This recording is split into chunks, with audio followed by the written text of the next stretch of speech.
Today's insulation day and all this beautiful jib needs to come off. I mean, it's crazy. It's so beautifully lined.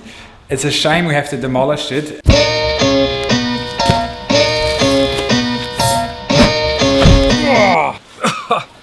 I thought that would catch me better. The insulation I'm using today is earthwool, so it's not itchy and you can technically jump into it. It's not a good idea though.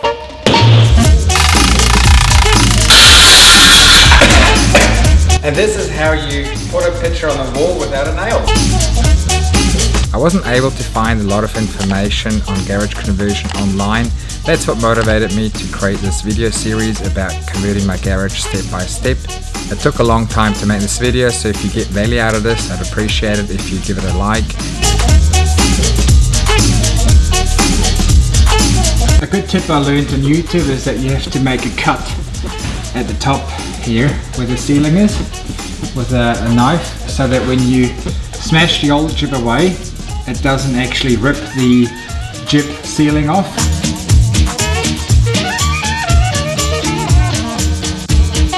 I started off with just hammering it out, but it's actually easier if you sort of make a hole in the middle and start pulling it out.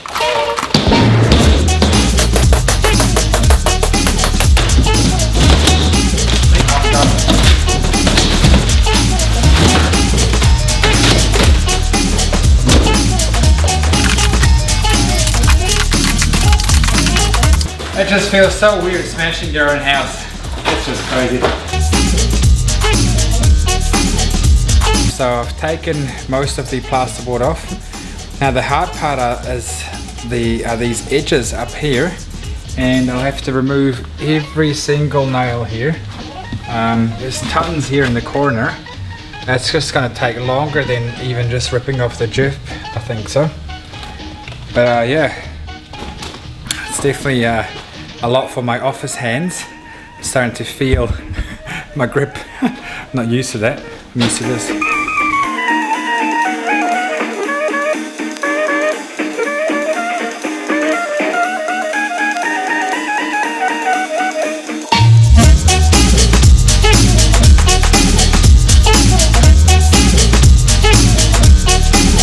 I initially thought that there must be a way how you can reuse the jib, so you can just pull it off really nicely so that you can just nail it back on.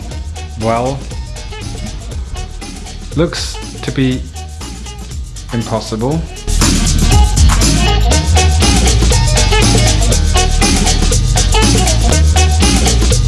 Every now and then there's this blue sheet versus the standard grey, and when you look up close, it's got a lot of nails in the blue sheet versus just very simple basic nails in the standard jib. These are supporting brace jibs, something like that, and so they help support the framing apparently, and that's why it's so hard to get rid of.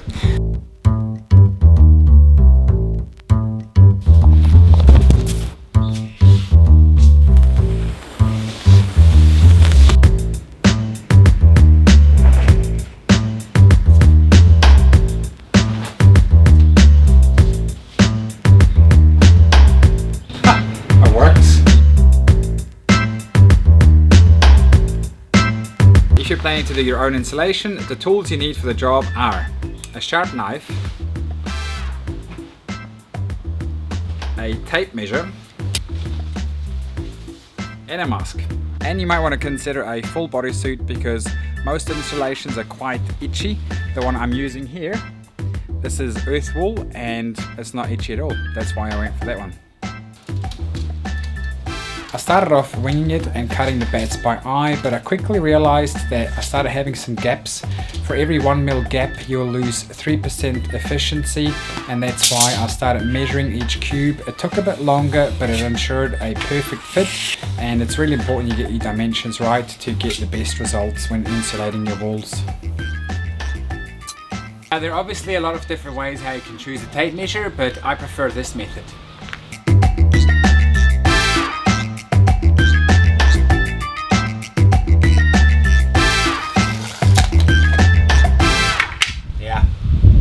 That's the fastest one.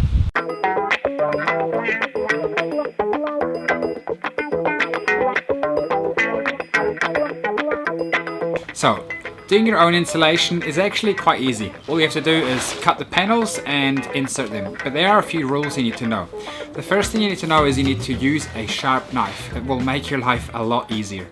And the second thing you need to know is you don't want to cut these bats too short or too wide. They need to have a real snug fit.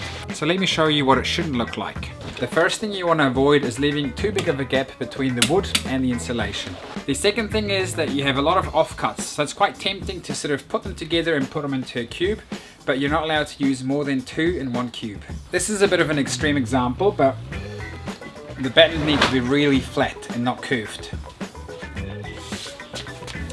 This is what a good example looks like. So it's real snug against the wall. It's not warped in any way or bent. It's just nice and flat.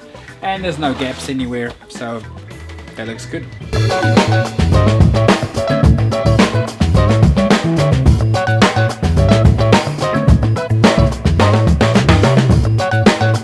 Here we go, guys. I'm almost done insulating my garage. It's crazy to think that I had to rip off the jib to put in some insulation and then enclose it again. The builders came back to put some new jib on, and then a Gib Stopper came in to, prepare the surfaces, make it all really smooth so that when I paint it you can't see any uneven spots. I looked at Gib stopping myself, but I decided after watching a 1 minute long YouTube video that it's too hard. I put it in a too hard basket. I'm really happy with the end result though. The Gib Stopper has done a fantastic job, but it's crazy to think that I had to demolish all of it just to put some insulation in. I wish they would have done this when they built this property 20 years ago. It would have been so easy to do back then, and so cheap, because insulation itself is very cheap. So speaking of cost, let's have a look what this project has cost me. So to demolish the existing jib walls, obviously it was free. I did it myself. It took 2 half days. It was hard work, but I saved myself quite a bit of money, I'd say. To get rid of the existing jib, it cost me $72. To buy the new insulation, it was $351. That was the cheapest part. I know, it's unbelievable. The jib board lining to put back on again was $2,650 fixed price by the builder, and plastering $3,560 by the Gib Stopper. So a total of $6,633 just to have a warm garage. It sounds like a lot of money. It definitely is a lot of money, but yeah, it's gonna be nice and warm in winter and cool in summer. So I'm happy with the outcome. There is actually an alternative to insulate existing walls. Instead of just ripping the jib off, you can drill a hole and blast some insulation in. There's specific companies that do that. It's not cheap, and the reviews were mixed. So because I anyway had to do electrical work, I decided to just go all in, rip off the jib and start fresh. And yeah, very happy. I can feel that it is warmer at night and cooler during the day, so the insulation is already working. They've done the roof too, so I didn't actually manage to do that myself. So some specialists went into the roof and they insulated the roof. So it's pretty much done, the insulation. Next stage will be enclosing the garage door. So stay tuned for that video, and I'll see you in the next one.